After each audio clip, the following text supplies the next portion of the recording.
भारतीय संस्कृतीत जसं रामसीतेचं लग्न महत्वाचं आहे आणि शिव पार्वतीचं लग्न ही महत्वाचं आहे, तसंच तुळशी देवीचं आणि भगवान विष्णूचं लग्न ही शुभ मानलं जातं. नमस्कार मंडळी, मिस्टर फॅल्कन या चॅनलवर आज हा आपला पहिलाच व्हिडिओ आहे. चूक जर झाली ना तरी समजून घ्या भावांनो, हा आपला पहिलाच व्हिडिओ आहे. तुळशीचं लग्नच म्हणजे तुळशी देवीचं आणि भगवान विष्णूच्या अवताराचं श्री शाळीग्राम विवाह सोहळा ही परंपरा कार्तिक महिन्याच्या शुक्ल पक्षातील एकादशीला साजरी केली जाते, म्हणजेच देवगणी एकादशीला. या दिवसापासून देव झोपेतून उठतात आणि लग्न म्हणजे गृहप्रवेश अशा शुभ गोष्टीला सुरुवात होते. इथून पुढे कथा चालू होत आहे, पण ही कथा आता सांगणार नाही, तर पुढच्या लॉंग व्हिडिओ मध्ये सांगणार आहे.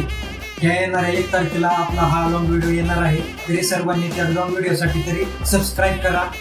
कसा वाटला हा व्हिडिओ याचे उत्तर नक्की कमेंट मध्ये कळवा, याचा मी बरोबर रिप्लाय देईल. कालावधीनंतर आपण नक्कीच भेटू त्या लॉंग व्हिडिओसाठी, तरी मला सबस्क्राईब करून ठेवा. धन्यवाद मित्र.